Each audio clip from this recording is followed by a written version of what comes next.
একজন নতুন মুখ্যমন্ত্রী শপথ নিয়েছেন, তার বিরোধিতা করাটা মানুষ ভালোভাবে নেবে না। দুপুর 12টায় ওপরে তাকালে সূর্য আছে, রাত 12টায় নেই, তার মানে কি সূর্যটা নেই? সূর্যটা আছে, ভোর হলেই উঠবে।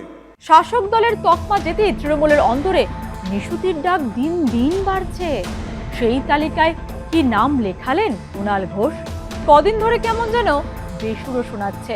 শপথ নেওয়ার পর থেকেই তিনি দলের সমালোচনা করতে ছাড়ছেন না, যদিও প্রকাশ্যে বলছেন তার কথাকে অতিরঞ্জিত করা হচ্ছে। তবে কি তিনিও দলের ভিতরে অক্সিজেনের অভাব বোধ করছেন? নতুন মুখ্যমন্ত্রী শুভেন্দু অধিকারী থেকে তাপস রায়, সজল ঘোষের অতীত নিয়ে তিনি বড়ই ব্যথিত। এর আগেও দলের বিরুদ্ধে নানা মন্তব্যের কারণে তার মুখপাত্রের পদও গিয়েছিল, কিন্তু তখন তো প্রেক্ষাপট আলাদা ছিল। তাই কি পরিস্থিতি বদলাতেই আর রাগঢাক না করেই ঝোড়ো ব্যাটিং চালাতে চাইছেন কুণাল ঘোষ? তবে এবার তিনিও পথের বাঁকে এসে নতুন পথ খুঁজছেন। একটি নতুন সরকার শপথ নিয়েছে, একজন নতুন মুখ্যমন্ত্রী শপথ নিয়েছেন, ফলে প্রথম থেকেই তার সমস্ত বা তাদের সমস্ত যা কোনো সিদ্ধান্ত নেবেন তার বিরোধিতা করাটা মানুষ ভালোভাবে নেবে না। সোশ্যাল মাধ্যমে তিনি বড়ই অ্যাক্টিভ।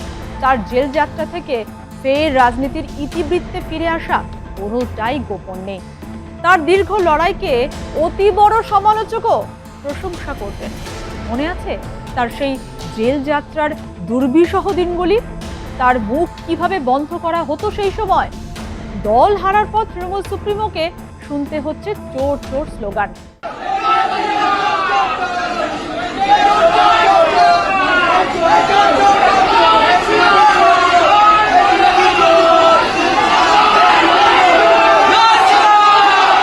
আর এই স্লোগান, টানাপোড়েন, বলতে না পারার অসহ্য যন্ত্রণা একদিন কুড়ে কুড়ে খেত সাংবাদিক কুণাল ঘোষকে।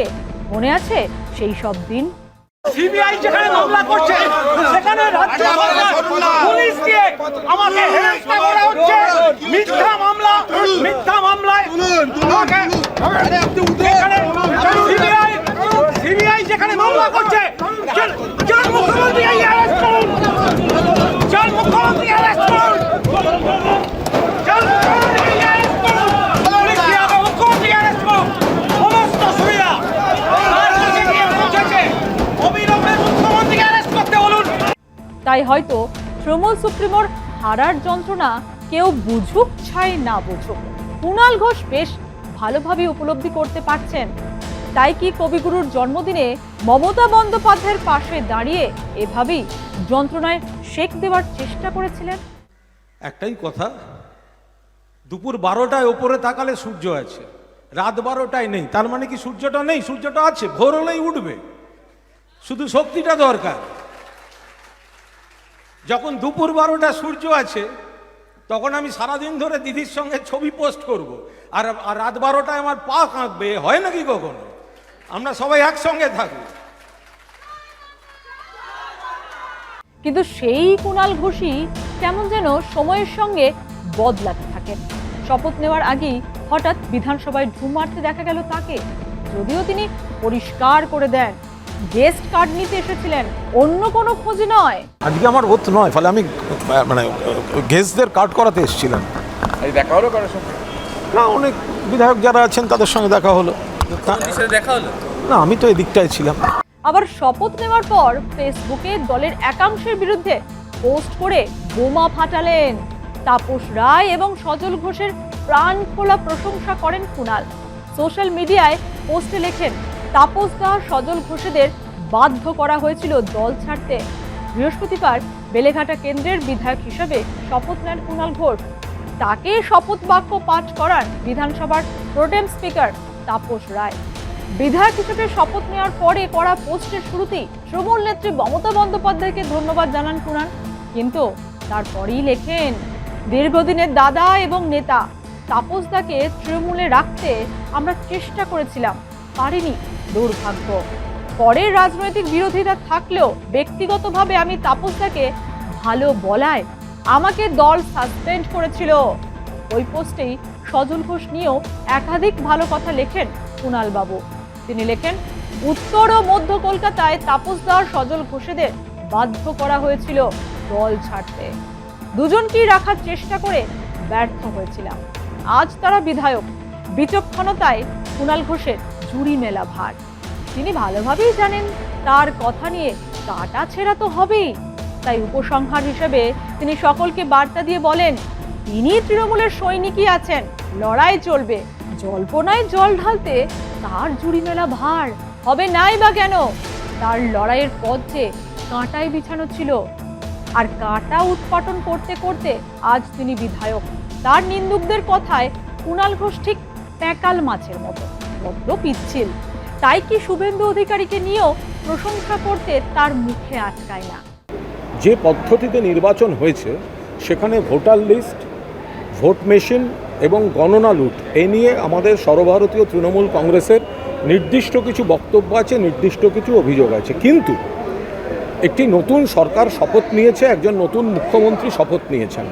ফলে প্রথম থেকেই তার সমস্ত বা তাদের সমস্ত যা কোনো সিদ্ধান্ত নেবেন তার বিরোধিতা করাটা মানুষ ভালোভাবে নেবে না। কেন্দ্রীয় সরকার একের পর এক যে ভুল করছে, জনবিরোধী নীতি নিচ্ছে, আমরা নিশ্চয়ই তার সমালোচনা করব। কিন্তু নির্বাচনের পদ্ধতি, গণনার যে সমস্যা, সেগুলো নিয়ে আমরা আমাদের লড়াই কোর্টে চলবে, মানুষের সঙ্গে চলবে। আমরা আমাদের ঘর যেগুলো মেরামতি দরকার সেগুলো করে নেব। কিন্তু একটা নতুন সরকার যে কোনোভাবেই হোক, তারা সরকারে এসেছেন, ক্ষমতায় এসেছেন, একজন নতুন মুখ্যমন্ত্রী তার মন্ত্রিসভা শপথ নিয়েছে। ফলে প্রথম দিন থেকেই যে কোনো বিষয়ে যদি তাদের কোনো সিদ্ধান্ত হলেই তার নিশ্চয়ই তার ইতিবাচক দিক থাকবে, নেতিবাচক দিকেরও সম্ভাবনা থাকবে। কিন্তু প্রথম থেকে যদি সমালোচনা করি সেটা বোধহয় মানুষ ভালোভাবে নেবেন না। বিরোধী দলনেতা শুভেন্দু অধিকারীকে বা মিঠুন চক্রবর্তীকে নিয়ে অতীতে কম সমালোচনা করেননি কুণাল ঘোষ। বঙ্গ রাজনীতিতে কুণাল ঘোষ ও শুভেন্দু অধিকারীর আদায় কাঁচকলাই সম্পর্কের কথা কারো অজানা নয়। 2023-এ কুণাল ঘোষ বলেছিলেন শুভেন্দুর সঙ্গে তার কোনো ব্যক্তিগত বন্ধুত্বও নেই, ব্যক্তিগত শত্রুতাও নেই। উল্টে তিনি নেত্রী দলকে আক্রমণ করে বলে শুভেন্দু অধিকারীকে পাল্টা আক্রমণ করেন তিনি। সেই কারণেই শুভেন্দু অধিকারীও তাকে আক্রমণ করে। তার কাজ তিনি করে যাবেন। এখানেই শেষ নয়, অতীতে কুণাল ঘোষ একাধিকবার অভিযোগ করেছেন যে এসএসসির গ্রুপ সিতে নিয়োগ দুর্নীতির সাথে শুভেন্দু অধিকারী সরাসরি যুক্ত ছিলেন এবং জেলে যাওয়ার ভয়েই তিনি বিজেপিতে যোগ দিয়েছেন। এখন প্রেক্ষাপট বদলে গেছে। বিরোধী দলনেতা থেকে শুভেন্দু অধিকারী এখন মুখ্যমন্ত্রী। তাই কুণাল ঘোষ কি সমীহ করতে কিংবা সৌজন্যের রাজনীতির কারণে এত মধুর সুরে প্রশংসা করলেন, নাকি ব্যক্তি শুভেন্দু নয় মুখ্যমন্ত্রী শুভেন্দুর প্রশংসা করলেন? যদিও অনেকেই বলছেন কুণাল ঘোষ বিচক্ষণ মানুষ, তিনি জানেন কিভাবে পরিবর্তিত পরিস্থিতির সঙ্গে খাপ খাওয়াতে হয়। কখনো বিতর্কিত পোস্ট তো কখনো শুভেন্দু সরকারের প্রশংসা করে কি জল মাপছেন কুণাল ঘোষ। এখন দেখার এই জল কোন দিকে এগোয়। আপনারা কি মনে করছেন আমাদের কমেন্ট করে জানান।